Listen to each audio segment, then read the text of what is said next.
class to learn the datelines and maybe use a sextant. But now I just press facsimiles. And you're exactly who you wanted to be. Well, that's what you said. 'Cause you wanna watch TV and sleep all day and lay in bed, but you're forgetting that I've got to go to work and eat my food and pay my rent and reproduce, then feed those kids and maybe use a sextant. I don't miss you. I miss the thought of what we were. 'Cause this is the part where I shut up and let you infest my brain. Wrap your arms around my cortex, stick you in and let you drain. You'll never get rid of me. Oh, I'm like a fucking disease. I'll make a home in your gut, 'cause it's somewhere warm to sleep.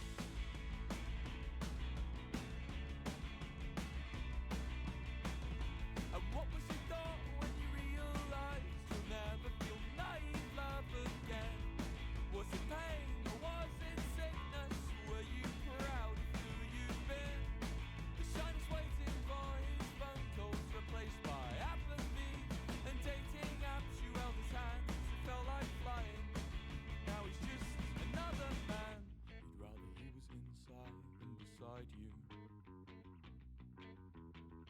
But he's talking marriage and a future. He's picking a lock he doesn't go into. This knife in a wound, he's a suture. I don't miss you. I miss the thought of what we were.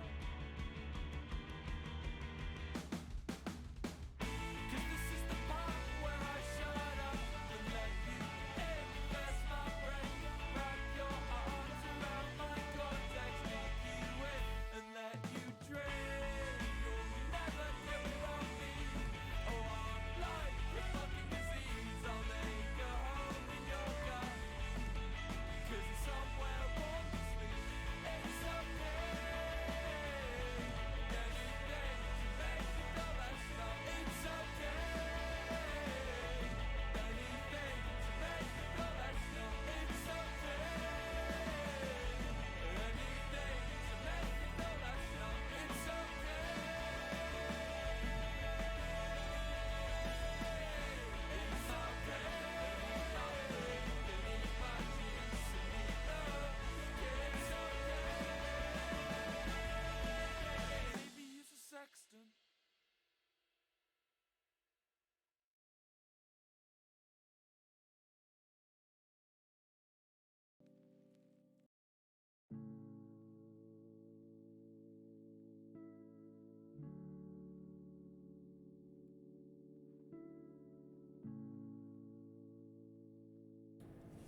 Hello. Hello, chat. Me streaming 2 days in a row? That hasn't happened in like 2 months. Maybe even 3. Who knows? Who knows at this point? Wait, no, it was probably 2 months. God, August was 2 months ago. Jesus Christ.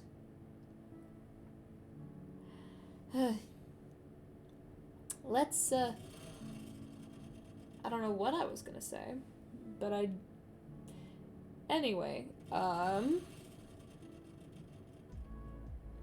you're probably not gonna get any other streams from me for the next few days.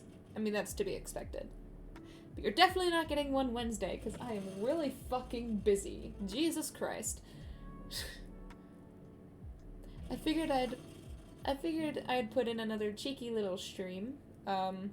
There's 2 new chapters, too. And you say I don't stream. I have the excuse of being a college student. You don't.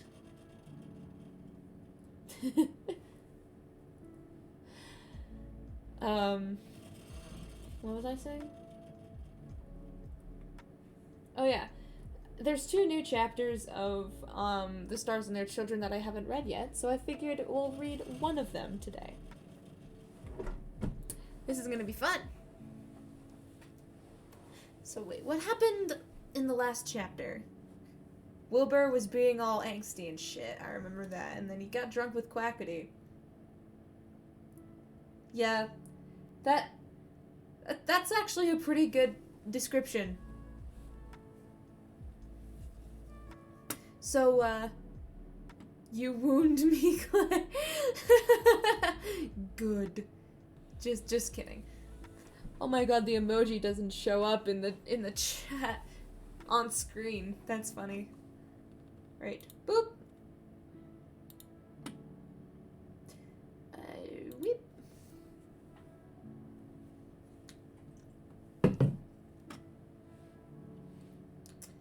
Let's see.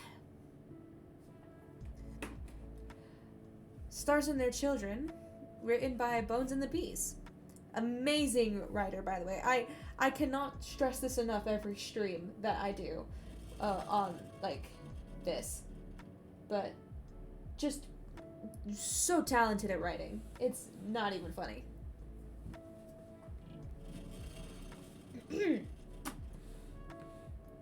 Chapter 18.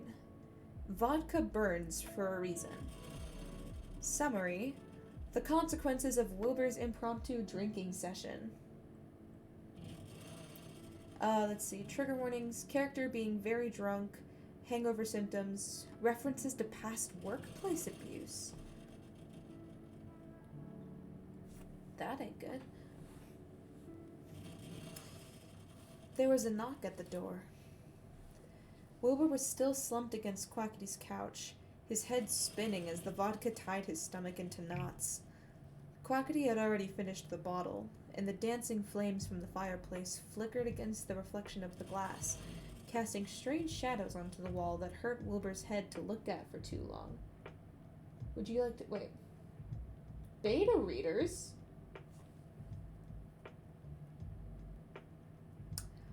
Perhaps.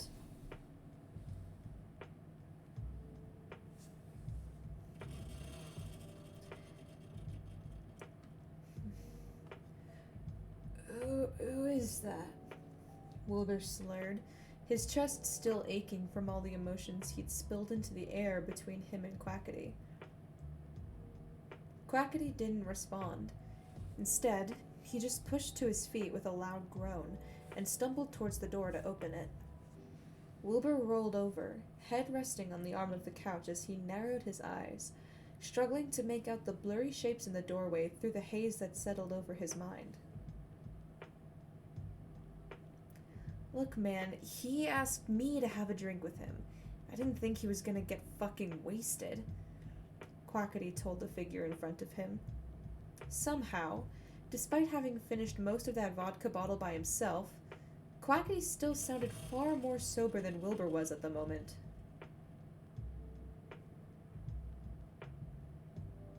Since I don't know whose voice this belongs to, I'm just going to keep it regular American until I know otherwise. How much has he had? A gruff voice asked, and an alarm began to ring in the back of Wilbur's head, but he was too out of it to recognize who it was.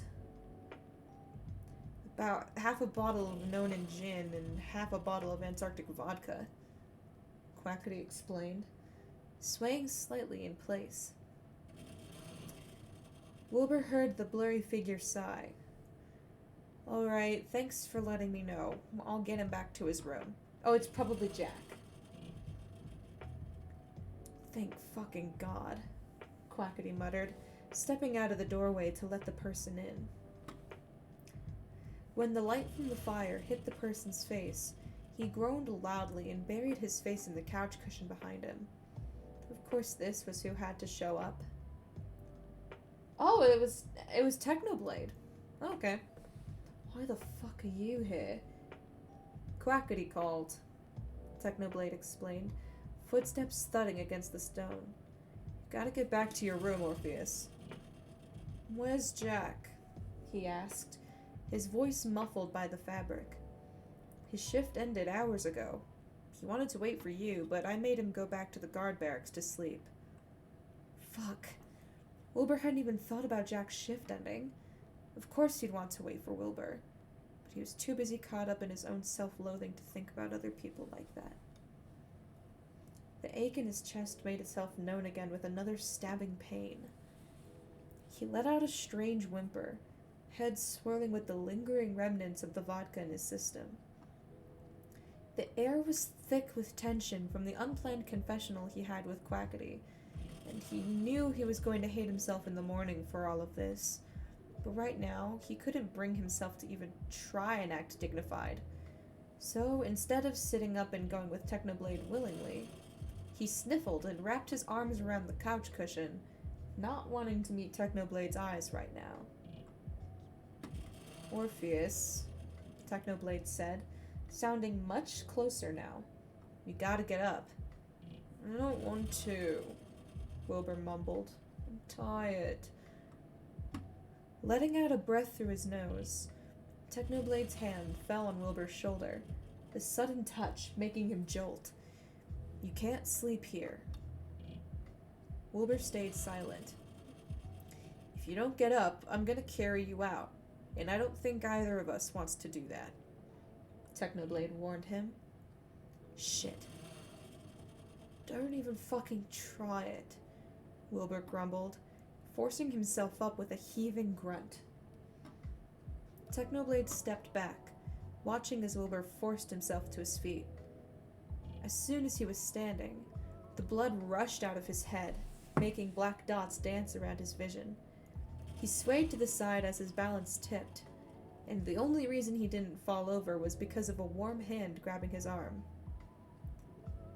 Come on, kid, Technoblade said, pulling Wilbur back upright. You can't pass out yet. Despite how badly Wilbur wanted to yank his arm away from Technoblade's grip, he knew that if he did, he'd end up face-planting into the floor.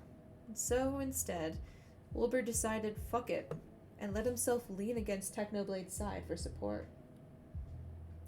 Technoblade stiffened at the contact, but didn't move away. Instead, after a beat of hesitation, he wrapped an arm around Wilbur's shoulders to keep him standing, and Wilbur was too tired to make a fuss about it. Don't tell anyone about this, Technoblade warned, his voice low. Ads? Deal with it, fucker! Sorry. I just get really pissed off anytime that somebody complains about ads in anybody's Twitch chat.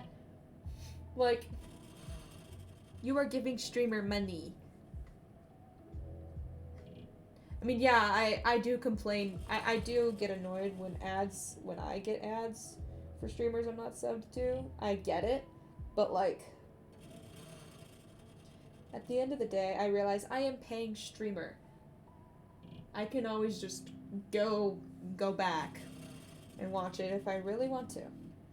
Like, after stream.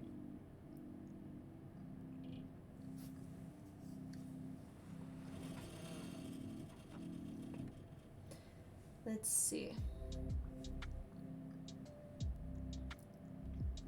Who the fuck am I gonna tell? The guards? Quackity scoffed, shaking his head. Trust me, I want to forget this night happened just as much as Orpheus probably does. From where his face with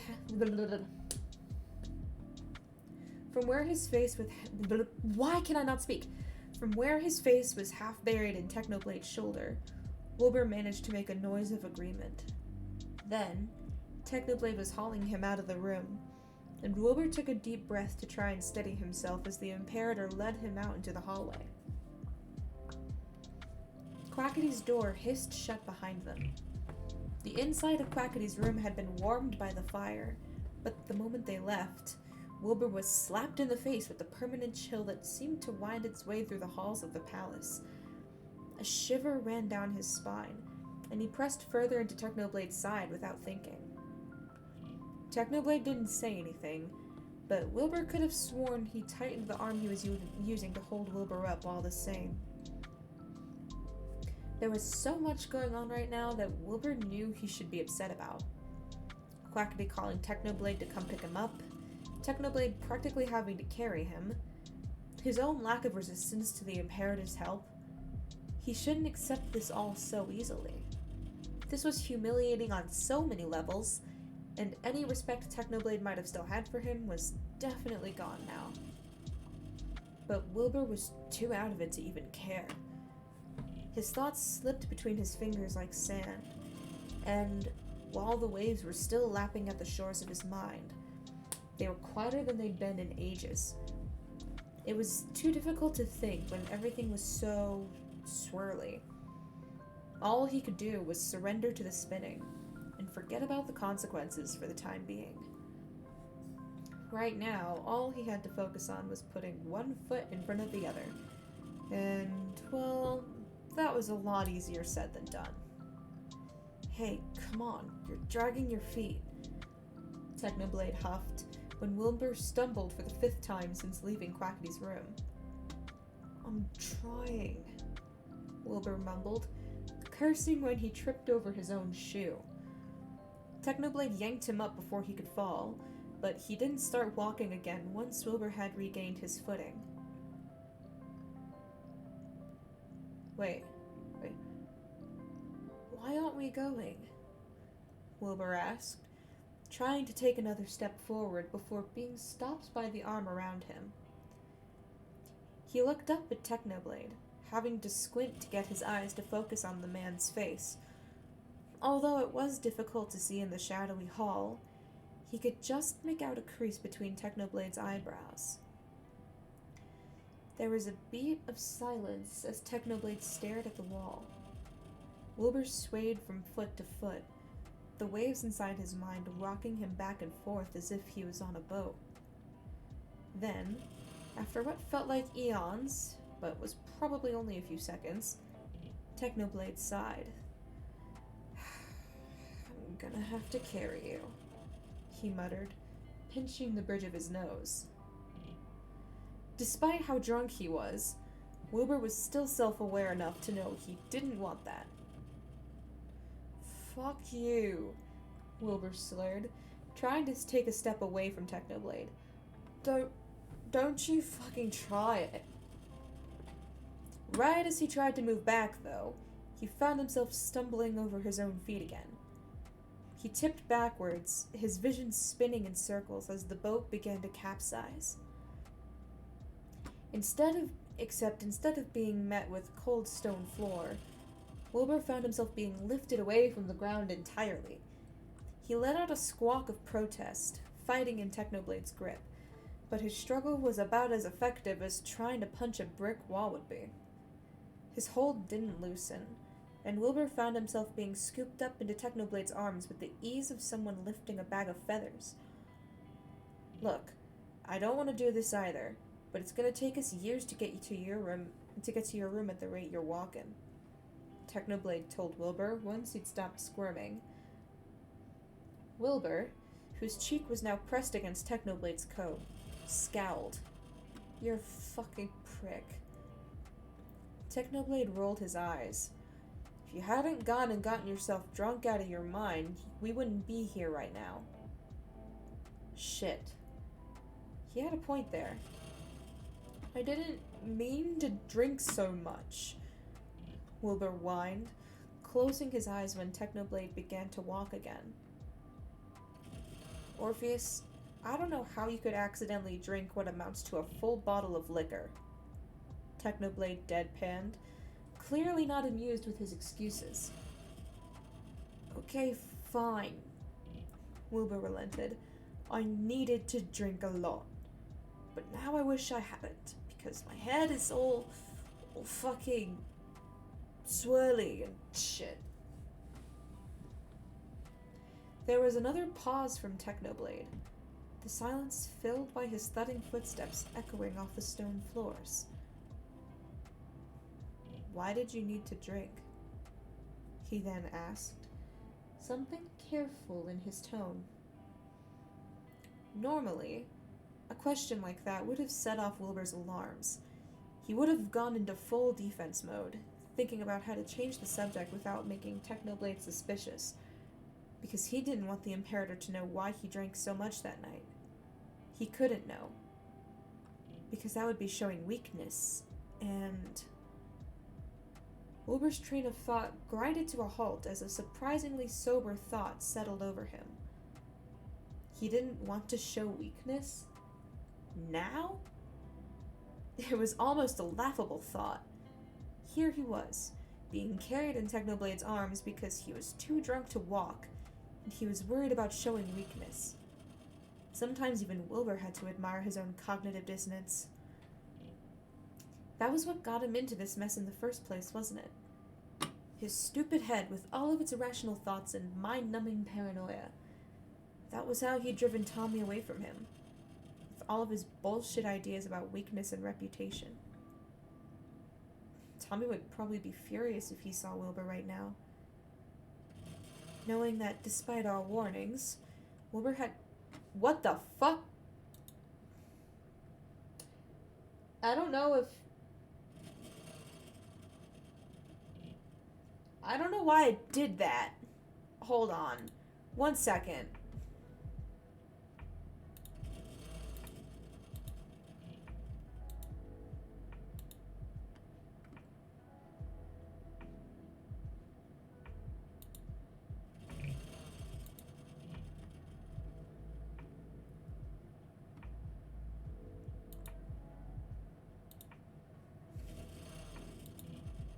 There we go. Shouldn't happen again.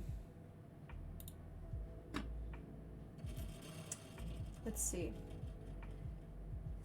Knowing that despite all warnings, Wilbur had gone out and done the exact type of thing he always told Tommy not to do. He was a hypocrite, plain and simple. That was why Tommy didn't need him anymore. Oh God. Yeah. Tommy didn't need Wilbur anymore. That realization was what got him into this mess in the first place. I wanted to not think about it, Wilbur mumbled after nearly 2 minutes of silence. I needed a distraction. A distraction from what? Technoblade pushed, his voice unreadable. A bitter laugh bubbled up from his chest. From being sad and teary and stupid bullshit like that. But it didn't work. I just ended up being all sad in front of Quackity, which probably just made things worse. Oh God. There it was again. The ache, the burning behind his eyes, the grief. I miss him, Technoblade, Wilbur whined, his voice cracking although his eyes stayed dry. I miss him so fucking much, and I don't know what to do about it. The footsteps slowed. You're talking about Tommy. It wasn't a question. He deserves so much better than me, Wilbur exclaimed, keeping his eyes squeezed shut. Technoblade paused at this. He kept walking, but his steps were lighter now, like he was trying to make it less jolting for Wilbur. How so? Wilbur tried to shrug at the question, but then remembered he was being carried, so it didn't really work. I'm fucking, I'm not helping him. I'm pushy and mean. And he doesn't need that. He doesn't need me. This time, the footsteps stopped entirely. What do you need, though? Technoblade asked. And for a brief moment, that question seemed to snap him back into total sobriety. He didn't understand what the question meant. Tommy was the one they were talking about, not him. Wilbur wasn't the one who needed help. He wasn't the future king struggling to make a political decision that will affect the future of their planet for generations to come. Tommy was. Wait, is my stream still going good? One second. I heard pounding outside my door. I don't know if anyone's knocking.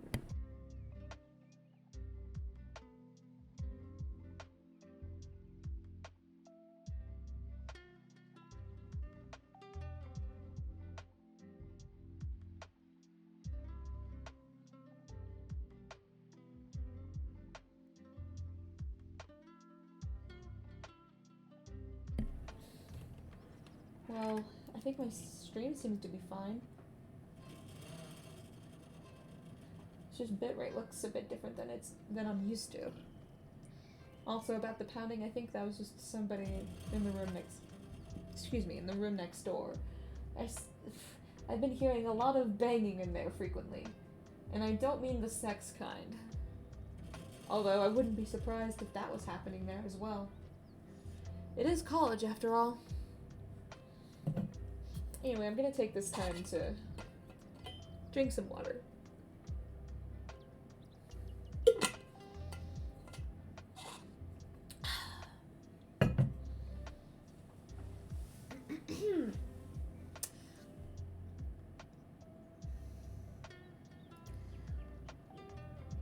I don't need anything, Wilbur finally said after a few moments. Really? Technoblade questioned, sounding doubtful. Because tonight you went and got drunk out of your mind with a guy who gave you a black eye the last time you saw him. And now you're sitting here, moaning and whining in my arms about how much you miss the brother who you literally share a bedroom with. What the fuck is going on?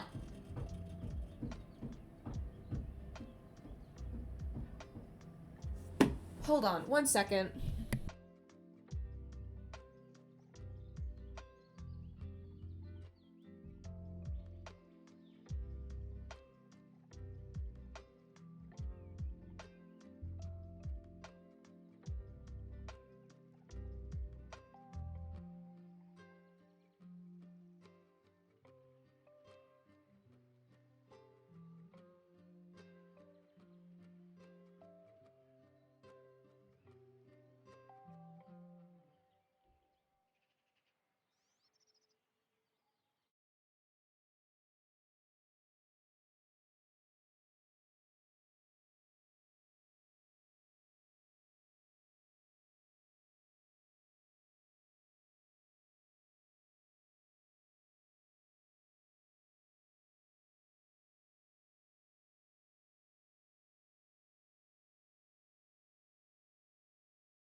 I don't know where the fuck that banging noise is coming from. Can you not?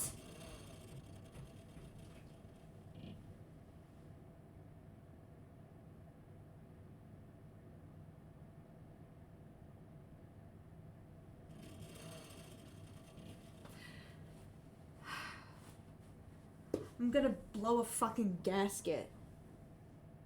I just want to stream.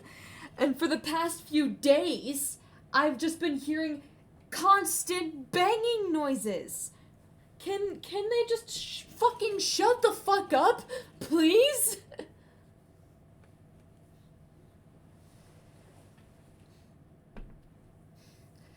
Oh my lord.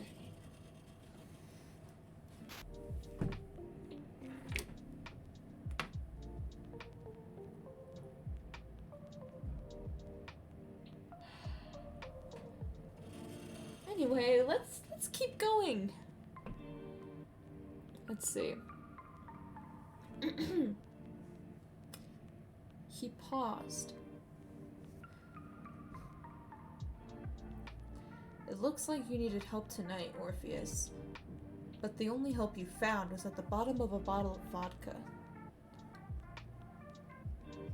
There was truth ringing in his words, and both he and Wilbur knew it was there.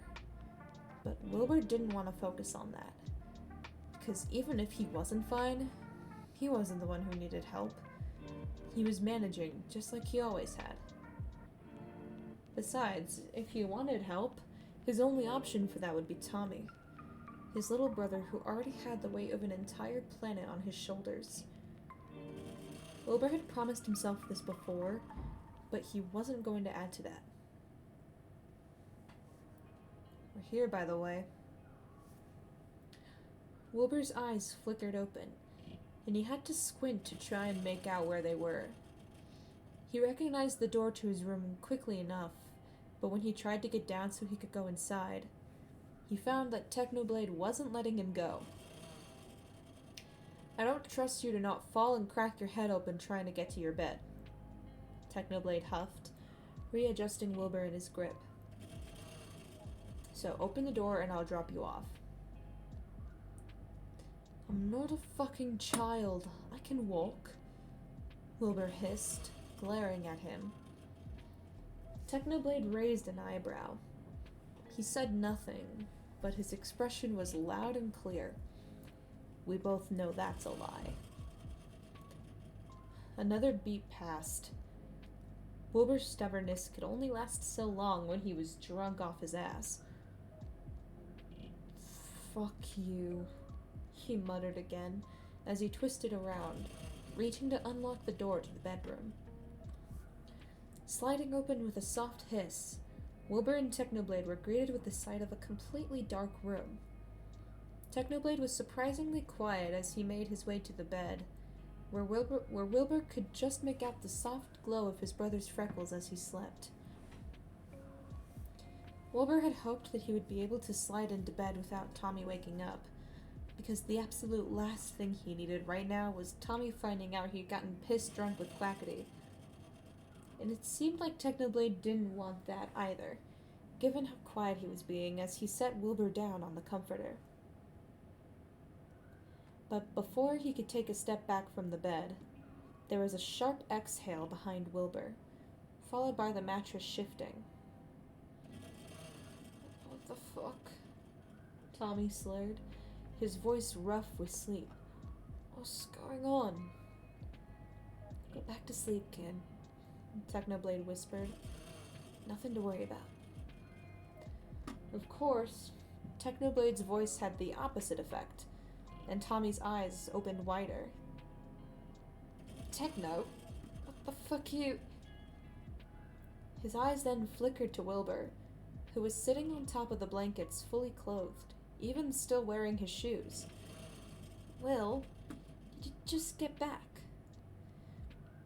And even though Wilbur had tried to sober up, had tried to promise himself that seeing Tommy wasn't going to make the ache he'd been feeling all night any worse, all of those things went out the window the second he heard his little brother speak to him in a voice softer than anything he'd heard from him in weeks. He knew that if he tried to speak, his voice would break, and then Tommy would wake up even more.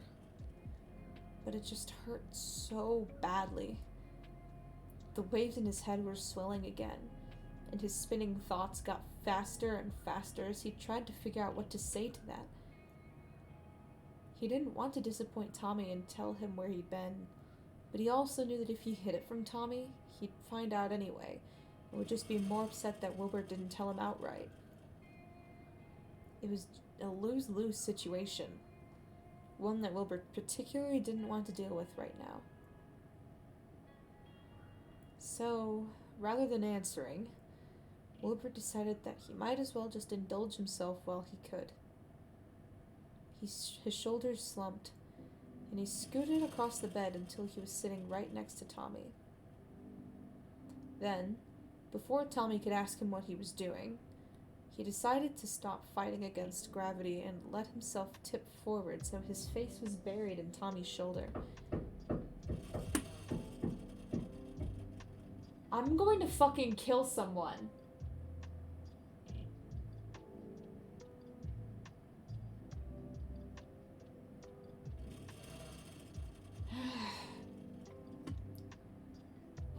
Will, you okay?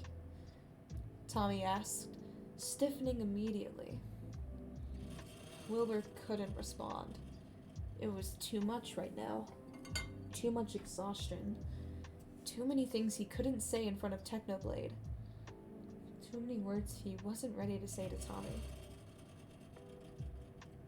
Keeping his mouth shut, Wilbur made a small noise to try and reassure Tommy he was alright. Then, he wrapped his arms around Tommy's shoulders, hugging him as tight as he dared in the wake of his strange outburst. What? Techno, did you do something to him? Techno asked, hesitantly wrapping his arms around Wilbur's back. What? No, of course not. He's just drunk, Technoblade explained. Although Wilbur's face was buried in Tommy's shoulder, he could practically hear his little brother's frown. Was he drinking alone? There was a quiet shifting sound as Technoblade presumably shook his head. He was in Quackity's room, according to him, or if he asked to share a drink and it just spiraled from there. Tommy stiffened. Quackity? Why the fuck would he share a drink with Quackity? They were talking about Wilbur like he wasn't even there. Sure, he was half passed out on Tommy's shoulder right now, but he was still here. Wanted to, Wilbur said, his voice muffled by Tommy's shirt. Why, though? Tommy pushed, tightening the hold he had around Wilbur's back. That was too much to try and explain right now. Too much for his exhausted, spinning mind. When he didn't respond, Tommy sighed and rested a hand on the center of his back. Quackity didn't do anything to him. Right, Techno? Wait, no. Quackity didn't do anything to him, right, Techno? No, he didn't. Trust me, I thought that too, but Quackity was practically begging me to get him out. Fucking weird, Tommy muttered, readjusting so he was sitting up a bit more. Well, thanks for bringing him back. You don't need to thank me, Tommy, Technoblade huffed. Do you need any more help with him, or... Nah, I got it, Tommy said, cutting him off. There was a pause, and Wilbur heard more footsteps, like Technoblade was backing away from the bed. I'll head out then. Good night. Night, Techno.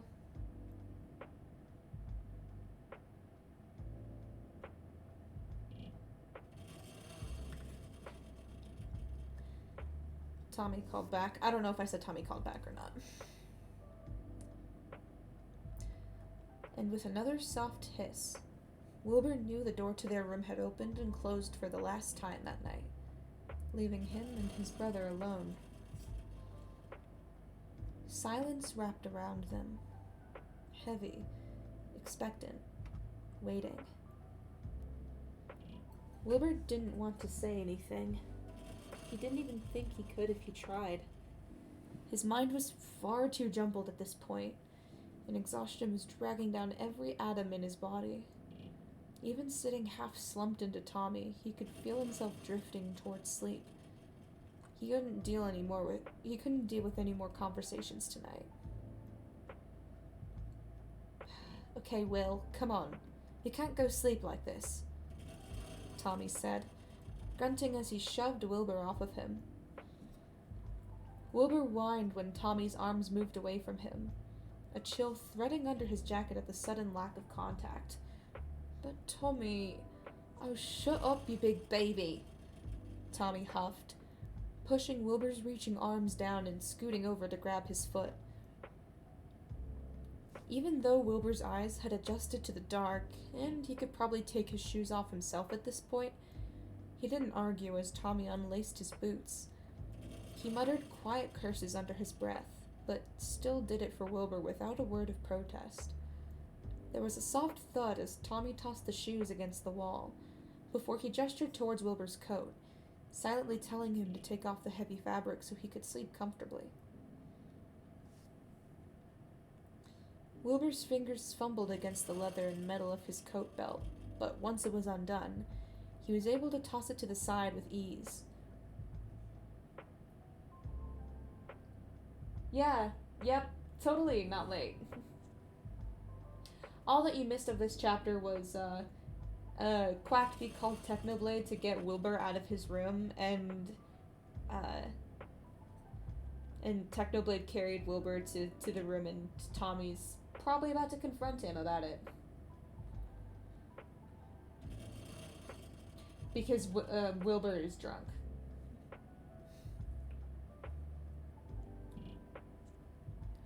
Cold air sent a chill down his spine once he was left in trousers and a button-down shirt, and Wilbur wrapped his arms over his chest to try and keep himself warm. "Get under the fucking blankets, you idiot," Tommy told him, holding up the comforter. Ducking under the blankets, the cold was chased from his limbs as warmth washed over him. He readjusted a few times to get comfortable, but soon he was laying on his own pillow, and Tommy was settled back on the pillow beside him. The freckles on Tommy's cheeks glowed like stars in the dark room. Wilbur wondered if his were just as bright, or if his own stars were fading like he was.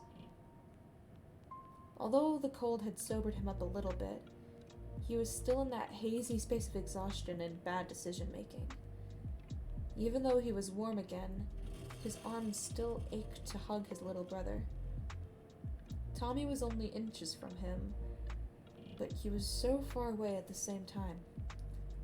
His eyes were fixed on the ceiling, and the chasm between them made Wilbur's eyes burn. "Tommy?" Wilbur whispered, his voice shattering the silence with the force of a bullet. In the faint blue glow, Wilbur could see Tommy clench his jaw. "Yeah?" There were so many questions Wilbur could ask, so many unknowns flying around his head, desperate for answers, desperate for something to latch on to, even if it ruined him to hear. Why are you so far away? Do you hate me now? Was I not good enough? Was I ever good enough? Do you still care about me? Do you know that I still care about you? The words sat on the tip of his tongue, begging to be let out into the air. But questions like that came with a risk. The risk of not hearing the answer he wanted. The risk of hearing an answer that could destroy him. Wilbur was a coward. He was a drunken coward who couldn't tell his little brother what he was thinking. Because if he put the truth into words, that would be the last piece of his foundation turning to dust. There was so little stone holding him up anymore, and he didn't know what would become of him if he broke apart. "Can I hug you?" Wilbur asked instead. His voice so small, it sounded more like a child's than his own. A beat. The tension in Tommy's jaw loosened just a bit. "Yeah," Tommy sighed, something more resigned in his words than anything Wilbur had ever heard before. "Come here, Will." Tommy's agreement wasn't a happy one. He was tired. Not just in the physical sense, but in an emotional one as well. If Wilbur was in his right state of mind, he probably wouldn't have asked in the first place. He would have backed off and either asked Tommy if he was alright or just told him to forget about it so he could sleep. But Wilbur wasn't in his right state of mind. he was drunk and sad and needed something physical to keep him tethered to his body right now. So he opened up his arms, and Tommy curled up against him in a way that was so familiar but so foreign at the same time. It was the same way Tommy would sleep when he needed Wilbur's comfort during the windy season. It was the same way Tommy had slept that night when he was a little kid, and made Wilbur promise to never leave him. Yet, even now, with Tommy's forehead pressed against his chest, Wilbur could still feel the distance between them. Tommy was in his arms, but he wasn't with Wilbur. Not really. It hurt so much more than anything else that night to realize this. That no matter how close they were, the gap was still there. And if Wilbur had been a little less exhausted, he might have teared up about it. But he was so tired. So despite the sadness threatening to drown him under its waves, Wilbur let his swirling mind take him away from the aches and pains resonating in his body. He let his eyes flutter shut and fell asleep to the sound of Tommy's soft breaths. It wasn't until Wilbur woke up that he realized he and Tommy never said goodnight to each other. Waking up was a horrible affair. His eyes were sticky, practically glued shut with crust. There was a throbbing pain reverberating through his skull, and his mouth tasted like he'd swallowed 3 handfuls of dirt. There was a vague sense of nausea sitting in the back of his throat as well. It felt like an extra fuck you from the universe. Not only was he exhausted and had a horrible headache, but the idea of eating breakfast was enough to make him gag, even though he knew from experience that it would help his hangover immensely. Either way, Wilbur hated hangovers, and he hated himself for getting so fucked up the night before. Actually, how fucked up did he get? Wilbur came back to himself in pieces, as did his memories of the night. His hair was tangled and lumped up under the pillow his head was resting on. He had asked Quackity to go have drinks with him. His arms were wrapped around something warm and solid. He'd spilled so many pathetic, stupid thoughts to the guy who'd punched him just because he was the only one around to listen. The warm thing he was hugging was breathing softly, giving Wilbur the strangest sense of deja vu. Technoblade had to come pick him up from Quackity's, and had physically carried Wilbur back to his room while he whined about how much he missed Tommy. Tommy was still asleep in his arms. Wilbur hadn't given his brother any explanations, but begged him for a hug anyway. It was a brute force effort for him to open his eyes. He winced when the eye crust tugged at his skin, and winced at the light filtering in between the curtains. He glanced down and saw that Tommy was still curled into his side, and it was so similar to the way Tommy clung to him in his sleep when he was a little kid, that it made a new wave of grief wash over him tenfold. His breathing hitched with a sudden emotion. Tommy felt the jolt, and Wilbur's heart sank when his little brother began to shift. There were a few seconds where Wilbur watched Tommy's features stiffen and relax again as he slowly settled into the waking world. Then, his eyes flickered open, and when blue met brown, Tommy jolted. Fucking... Tommy flinched away from Wilbur before coming back to his senses and relaxing again. Shit. I forgot about last night, he muttered. Sorry, Wilbur said, his voice hoarse. Tommy opened his mouth, as if to reassure Wilbur that he had nothing to apologize for, but he stopped himself before he said anything. He paused, glancing at Wilbur again, before he pulled away completely and settled himself back on his side of the bed. You should be, he huffed, sitting up against his pillows to drag his hands down his face. I don't know what the fuck got into you, but drinking with Quackity wasn't a good idea. I know, Wilbur agreed, wincing when another stabbing pain flashed through his head.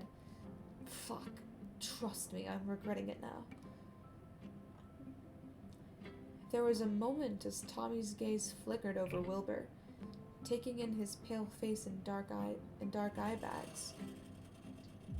His brows furrowed when Wilbur sat up, wincing again because of his headache. Now that you're sober, are you going to tell me why you went to drink with him? Tommy asked, raising an eyebrow at him. Wilbur shrugged. I don't know. It sounded like a lie. It was a lie, at least partially, but it also wasn't. Because Wilbur still wasn't sure what possessed him to ask Quackity of all people to drink with him. At the same time, though, he knew that wasn't what Tommy was asking. He wanted to know what was upsetting Wilbur in the first place enough to drive him to do that. And, well, Wilbur obviously wasn't going to tell him that.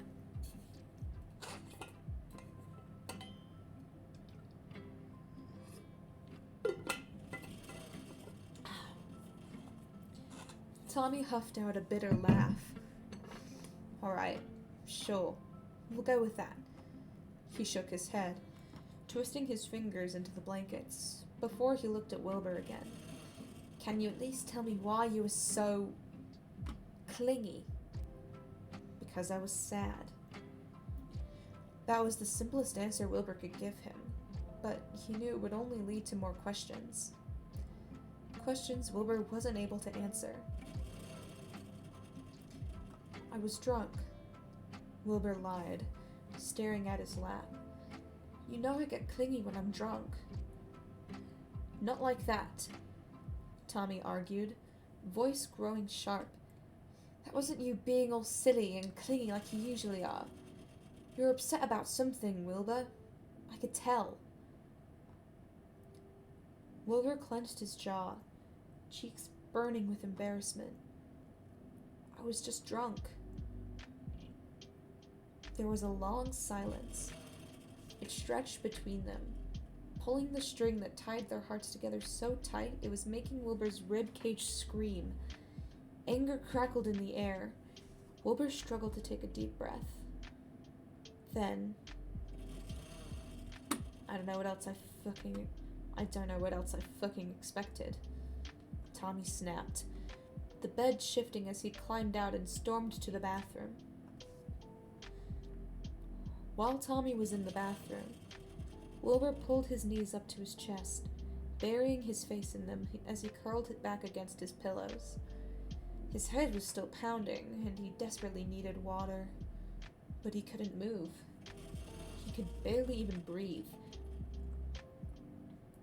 A few minutes later, the door opened again, and Tommy pointedly didn't look at Wilbur as he made his way to the closet. Wilbur squeezed his eyes shut, massaging his temples as he listened to the shuffling sounds of Tommy getting dressed. I'm gonna go hang out with Rambo, Tommy said, after he'd buttoned up his coat. Wilbur glanced up, another stab flashing through his skull at the movement. Tommy was giving him an expectant look, and for the life of him, Wilbur couldn't figure out what it meant. Was this an offer? Breaking their silence over the past few weeks to tell Wilbur where he was going again, in the hopes that maybe Wilbur would open up in turn? Or was it a challenge? Did Tommy want Wilbur to protest him leaving so they could start something?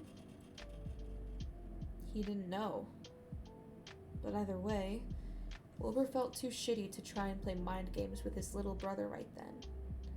His patience was threadbare, and the challenge dancing in Tommy's eyes was enough to make it snap.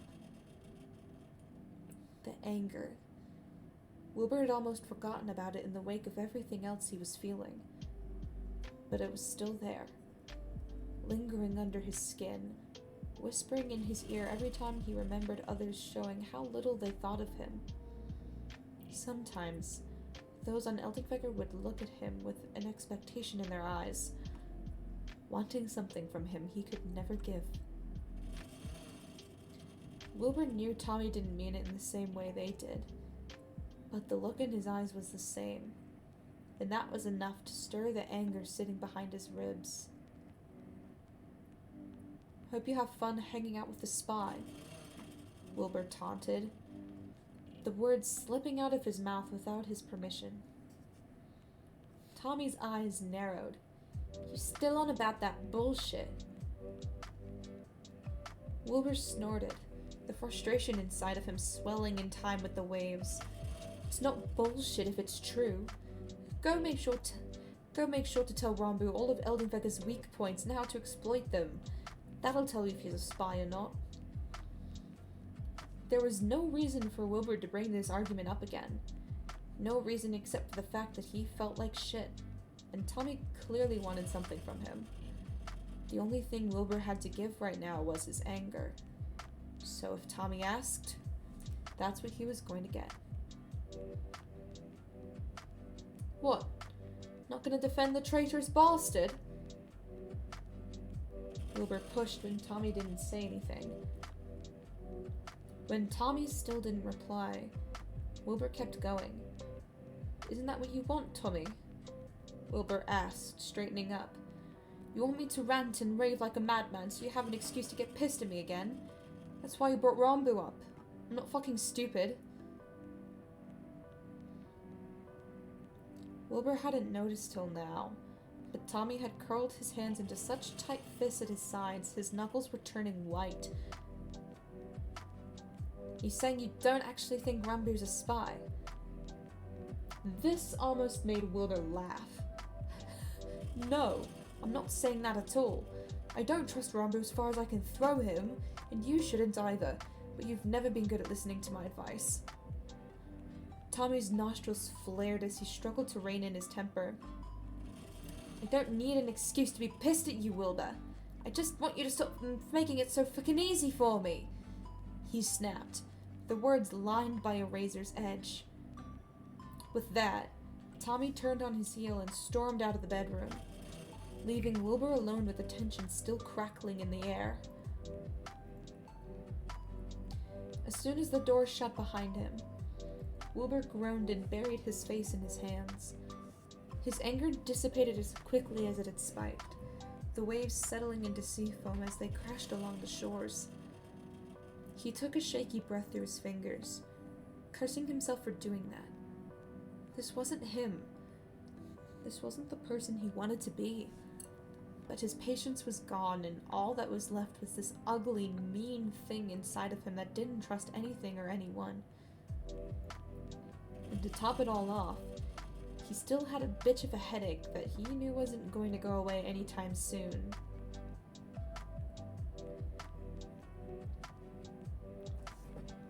Wilbur, my head hurts," Nikki whined, her arm thrown over her face to cover her eyes. "I told you not to drink that whole bottle of blaze wine," Wilbur reminded her as he set down 2 pills on the nightstand beside her. "There's some painkiller, by the way." Throwing the arm off her face, Nikki turned her head and lit up when she spotted the pills. "Thank you, Will. You're a lifesaver," she said. You're a lifesaver," she said, wincing as she sat up to grab the pills. Wilbur handed her a glass of water, and she ended up chugging the entire thing long after she'd gotten the pills down. Then, she set the glass back on the nightstand and dragged her hands down her face. "I feel like shit," she muttered, webbed fingers rubbing at the smudged makeup under her eyes. "Why am I the one who always gets the worst hangovers out of the 2 of us?" Snorting, Wilbur sat down on the edge of her bed and shrugged. "Because I don't drink as much as you most of the time." "It's because I'm a siren," Nikki argued, shifting so she was leaning against Wilbur's side. "Different alcohol tolerances and all. I need more blaze wine to actually feel it." You and I both know that's bullshit, Wilbur huffed. Sirens and humans have nearly the same alcohol tolerance. If anything, you guys are more susceptible to blaze wine since you don't have as much exposure to Basophane as we do. Nikki smiled, although it made her wince again. The others don't need to know that, though. I suppose they don't, Wilbur agreed, wrapping an arm around her shoulders. They fell silent for a moment. Nikki's eyes fluttered shut, the blankets twisted around the party dress she was still wearing from the night before. Then she shuddered once, and Wilbur saw her grimace. Fuck, my head is killing me, she complained, turning her face towards Wilbur's shoulder to hide from the light. I hate this so much. I feel so out of it, and like I can't do anything. It won't last long. You just gotta take a shower and get some food in you, Wilbur reassured her. I know. She sighed, eyes fluttering open again. There was another pause as she stared at the wall, fingers absently twisting into the blankets in her lap. It's just... Her voice cracked. It's just... You know when you feel sick and everything just seems terrible? You feel so bad that all you want is for someone to give you a hug and to tell you it's gonna be okay like you're a little kid again? Wilbur looked down at Nikki. Do you need a hug? Biting her lip, she nodded, and Wilbur didn't hesitate to wrap his arms around his best friend and pull her close.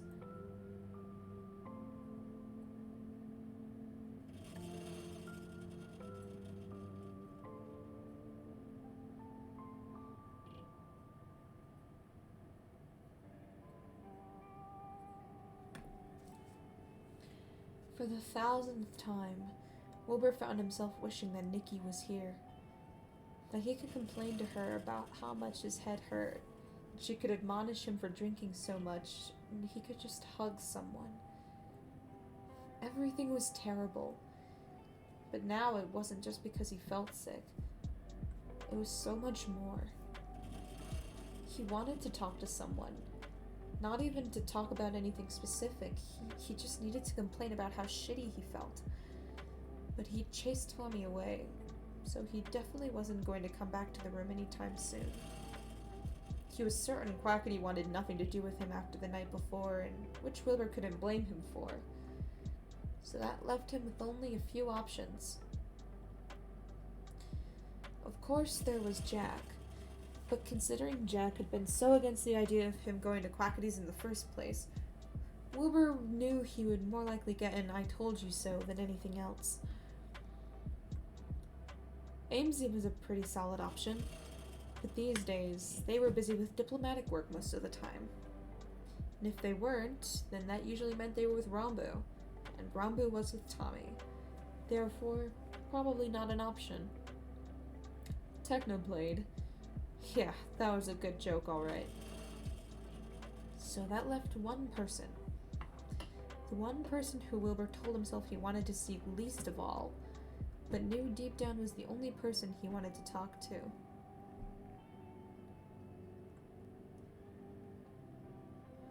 I'm here to see Emperor Filza, Wilbur declared as he walked up to the throne room doors, Jack hurrying behind him. It had taken a Herculean effort to get himself out of bed and showered, but he did it for the promise of getting rid of the crust on his eyes and the taste of death out of his mouth. He'd called in some painkillers as well, and those were helping to lessen the throbbing behind his eyes. He still felt awful overall, but at least he didn't look like a corpse. Now he was outside the throne room doors, waiting to be let in. Prince Orpheus, the guard who had pinned him to the wall before, said, stiffly bowing their head. I'll let him know you're here. Wilbur nodded back, relishing in the fact that he no longer had to ask to see Filza. There was no more groveling, no more hoping that Philza would grant him his presence. He could just go talk to him. There was no reason for that to be so relieving to Wilbur. Only a minute later, the doors to the throne room were sliding open. The guard stepped aside, and Wilbur shared a single look with Jack before stepping inside. Philza was standing by the windows, the pale light from outside casting a soft glow over his feathers.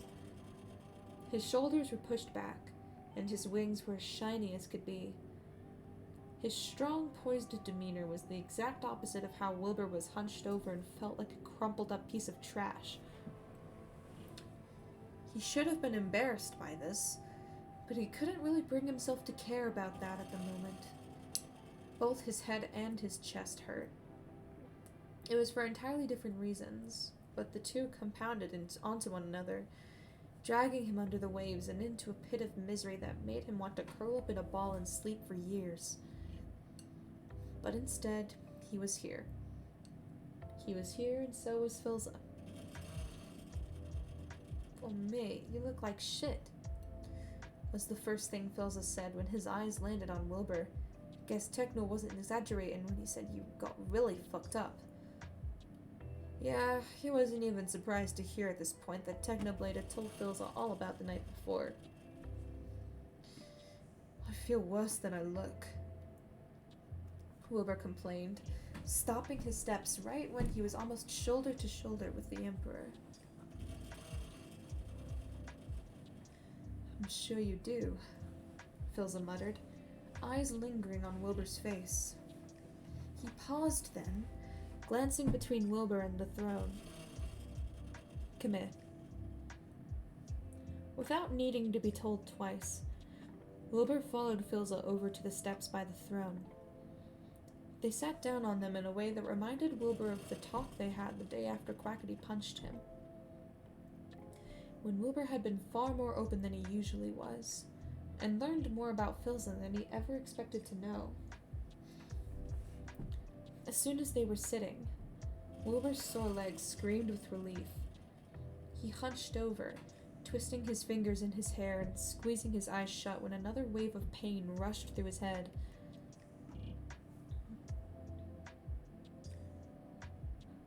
"Are you alright? Are you alright?"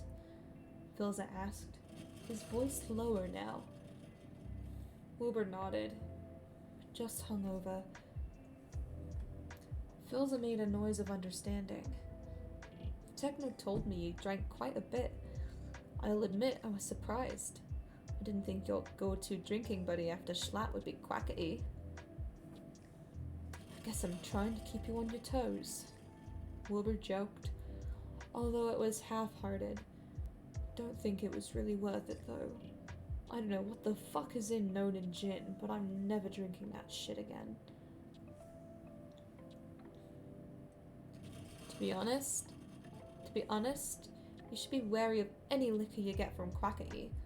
Unless he has a special occasion coming up, he'll take a good deal on items even if the quality is worse. Wilbur huffed. "I just wanted to get drunk. I didn't care about the quality." Philza hummed at this, and Wilbur heard a rustling sound.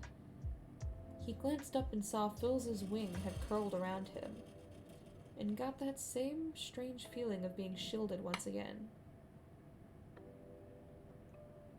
"Orpheus," Philza began, his tone not kind, but not unkind either. "You know what I'm going to ask, but you know what I'm going to ask."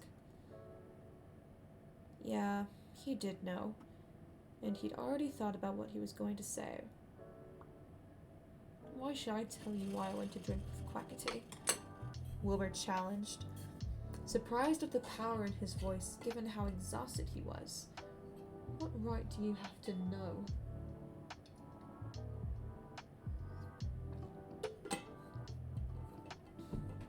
Philza raised an eyebrow. "You have another subject you want to talk about? Because you came to me, Orpheus. You clearly want to talk about something, but if it's not that, then I'm not sure what it is. Shit. Taking a breath to try and steady himself, Wilbur winced again at the pain, and the ache in his chest grew stronger. It felt so stupid the more he thought about it. He went to Philza because he wanted to complain that he felt sick? What was wrong with him? Fine. Wilbur clenched his jaw and moved a push to his feet. I have nothing to talk about, so I should be going. Don't leave. Philza cut in, a hand landing on his shoulder to keep him from standing. You came here for a reason. What is it? Eyes like chips of ice pierced straight through him. A frigid chill ran down his spine, and Wilbur curled in on himself, his pounding skull and the swelling waves deep inside making it impossible to think straight. Frustration, anger, sadness, pain, all of it was swirling together inside of him. His grief over Tommy was drowning him.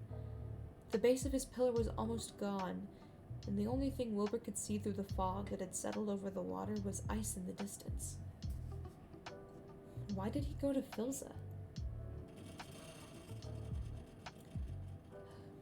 There was nowhere else for me to go, Wilbur confessed, shame settling like a blanket over his shoulder. I needed to get out of my own head. I couldn't just sit alone in my room and think over and over about how badly I fucked up or how pathetic I am. A beat passed.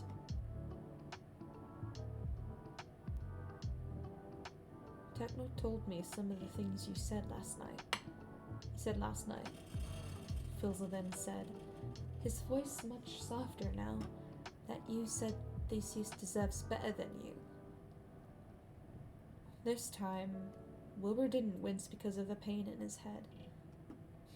He does. Philza considered this for a moment. The seconds ticked on, and Wilbur could feel each moment passing like he was counting the individual grains from an hourglass himself. Orpheus, where's your anger? That wasn't what Wilbur had been expecting. What? I told you to use your anger, to remind you that you're worth more than what others think. So where's that anger gone? Wilbur clenched his jaw. It's there, but this isn't what others think of me. It's what I know to be true about myself. I'm not a good person, and I'm not what Tommy needs me to be. He doesn't need me at all anymore. And if you were different, you think he'd still need you? Slowly, Wilbur nodded. Then let me ask you something, Philza said, tapping his talons against the stone stairs that they were sitting on. What do you think an emperor needs to be? What? Dropping his hands from his head, Wilbur frowned at Philza. What do you mean? Well, you clearly know what an advisor needs to be, and I'm sure you could say what a king or queen needs to be if I asked, Philza pointed out. So I'm asking you what you think an emperor needs to be. While Wilbur wasn't sure where Philza was going with this, he furrowed his brows and took a moment to think it over. A part of him wondered if this was a test, but Philza wasn't the type to want his ego boosted by Wilbur just listing all the traits he had. That would likely piss him off more than anything else. Not to mention, Wilbur had no desire to give Philza that kind of ego boost anyway. He'd lost his capacity for bullshit flattery months ago. No, Philza wanted a genuine answer. I think an emperor needs to be, well, first off, they need to be well versed in intergalactic politics, If you're controlling multiple planets, you need to be able to know what kind of governments they all run, and how they can cooperate with each other. They also need to have been taught war strategy so that they can make effective decisions regarding their military, especially when it comes to adding new planets to the Empire. He paused, tapping his chin. They also need to be disciplined and have good control of their emotions. When you're at the head of not just one, but multiple planets, you can't lose your temper at the drop of a hat. I am going to kill somebody! Sorry. There's been random, banging around my room. Not in my room, the rooms around me, whether it be above me, next to me. It's fucking pissing me off.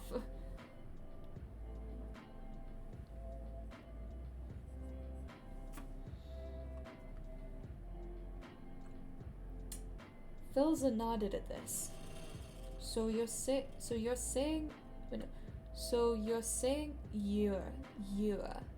It's like, okay, the trying to do saying you're in a northern accent. So you're saying an emperor needs to be educated, disciplined, and have plenty of self-control. Wilbur shrugged. That's just off the top of my head, but yes. Now, what if I told you about a miner?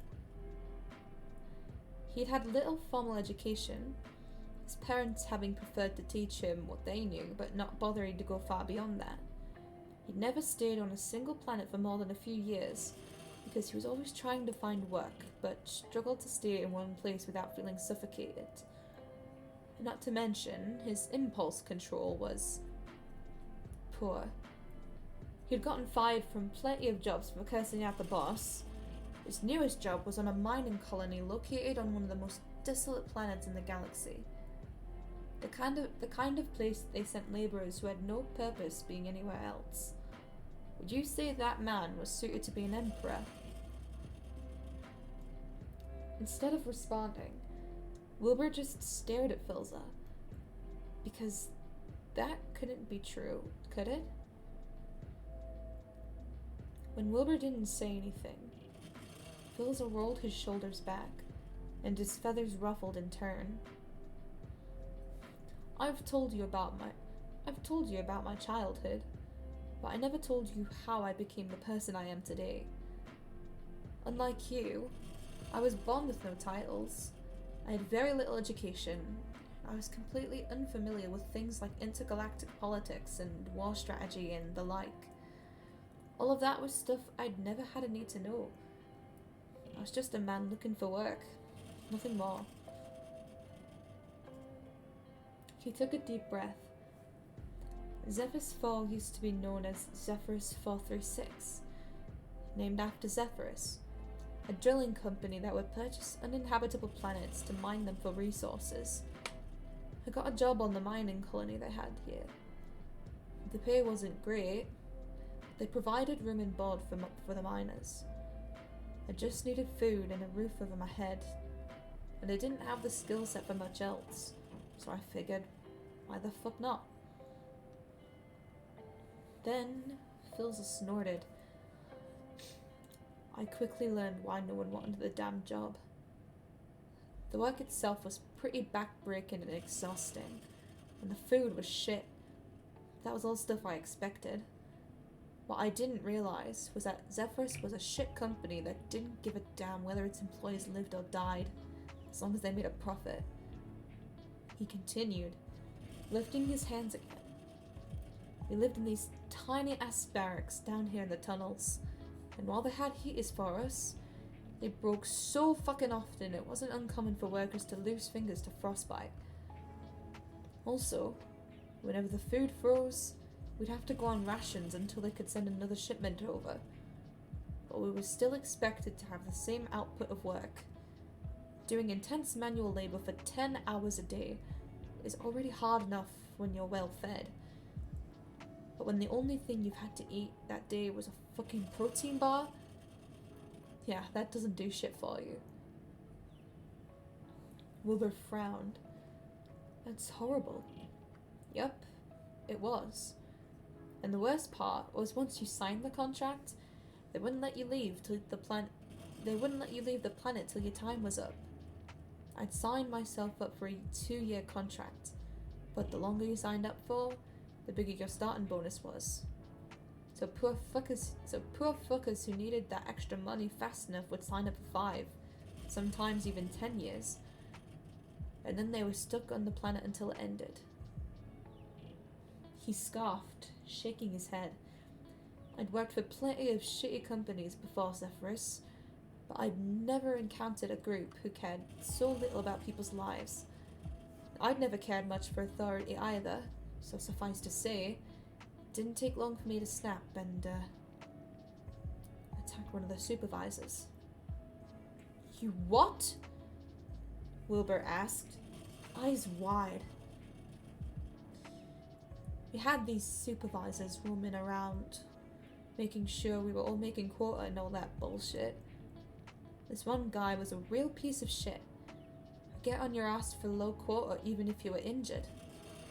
Also, even though this definitely shouldn't have been legal, through a bunch of legal loopholes, Zephyrus was able to sign anyone 14 years or older onto a contract.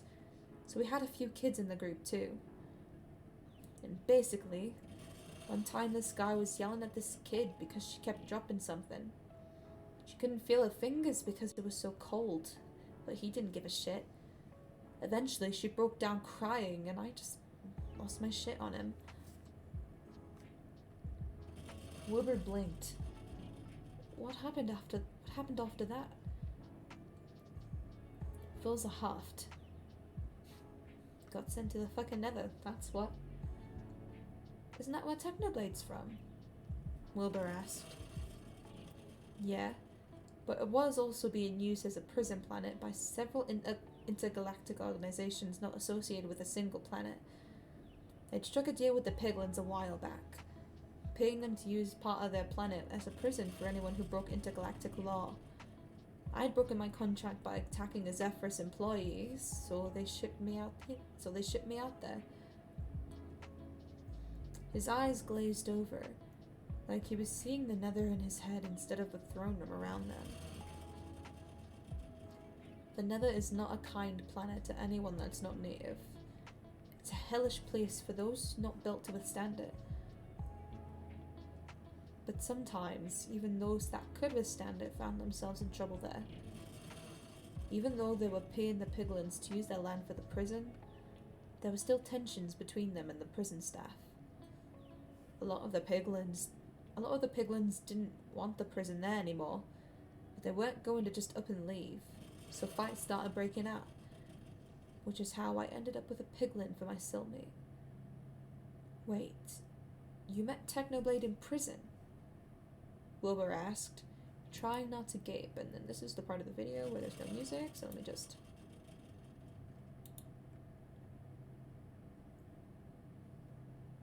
Come on. Come on. Come on.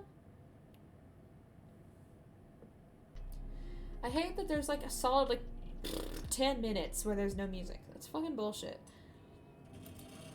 Anyway. Pretty much. Philza chuckled.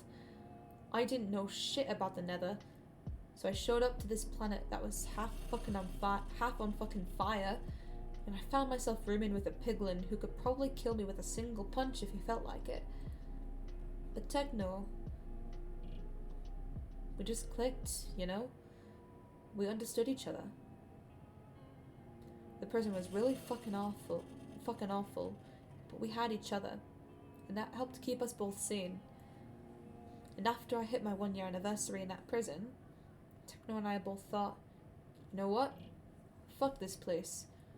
So we organized a breakout. Alright. At this point, Wilbur's head was practically spinning. You just organized a breakout like that?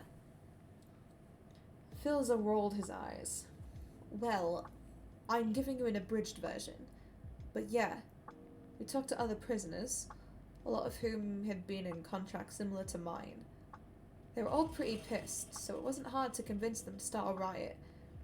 To make a long story short, Techno and I had a plan. I was going to go back to Zephyrus 436 and get the miners to riot like we did on the Nether, and he would show up a bit. And he would show up a bit after once he got things settled with the piglins and the remaining prisoners to help out. So that's what I did. After getting off the Nether and onto a trade planet, I snuck onto a supply ship heading back to Zephyrus 436. I managed to get back my crew, told them my plan, and we started our riot. Of course, it wasn't as easy as I'm making it sound, and we would have lost if Techno and a bunch of other piglins and prisoners from the Nether hadn't showed up, but that's the gist of it. And from there, you just were an emperor? It was a learning curve, and not as simple as just declaring myself that, Philza explained. Once we chased the Zephyrus shitheads out, most of the miners on Zephyrus 4 were fine with me taking up the leadership role.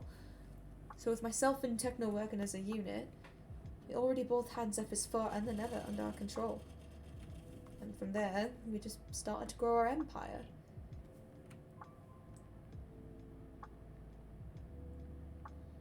As he finished talking, his wings slumped against the floor again.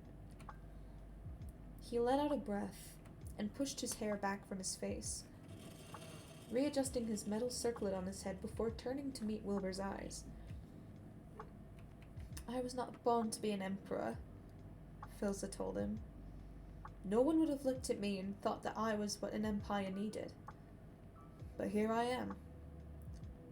So when you say you're not what Theseus needs, you need to consider that maybe you don't know what he needs. Wilbur's throat was closing up, and he shook his head, trying not to meet Philza's eyes. But I was able to create an empire out of nothing. Philza cut him off. You have the ability to do so much more than you can think. More than you think you can. But you're never going to get anywhere if you keep throwing yourself fucking pity parties every time you get frustrated. And there it was. The spark again. The swelling waves. I'm not throwing myself a fucking pity party, Wilbur said, his voice low. Slowly, Philza rose to his feet and raised a single eyebrow at him. Really? Because it sure looks like that to me. The waves grew, and Wilbur rose up as well. I'm not, because I don't need pity, Wilbur snapped. But I thought you were pathetic, Orpheus. Pathetic men throw themselves pity parties. It was a challenge, a taunt based on what he'd said before, and Wilbur was tired of backing down. Are you saying I'm not pathetic then? He asked, meeting Philza's gaze without flinching. I never called you that. You called yourself that, Philza pointed out. That made Wilbur grit his teeth. Was that true? Had it always been his own voice in the back of his head telling him he was pathetic before anyone ever could? Fine. Then what if that's the truth?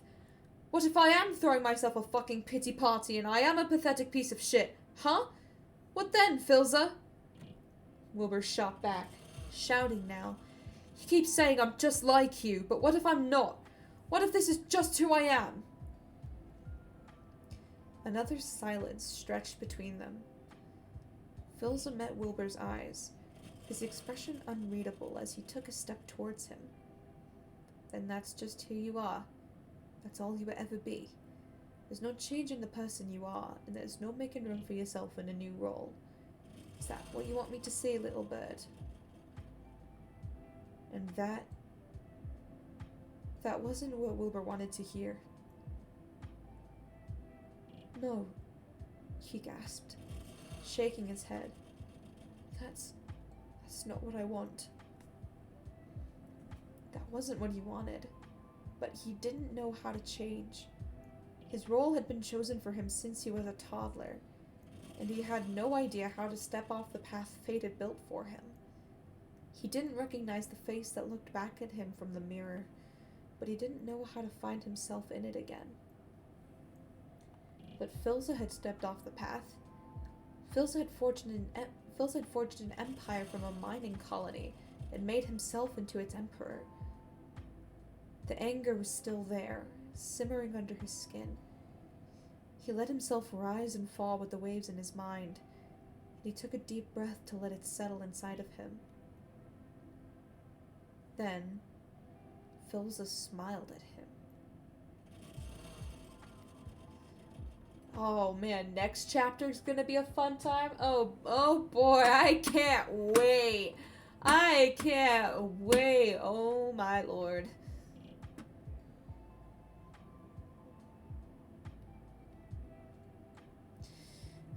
But alas, that is not for this stream.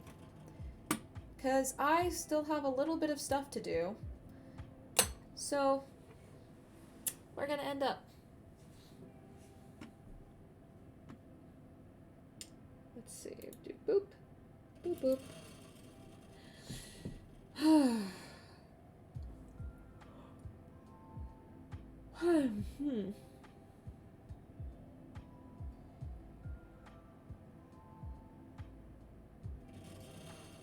Alright, I don't think... Yeah, no raid tonight. We're just gonna end up...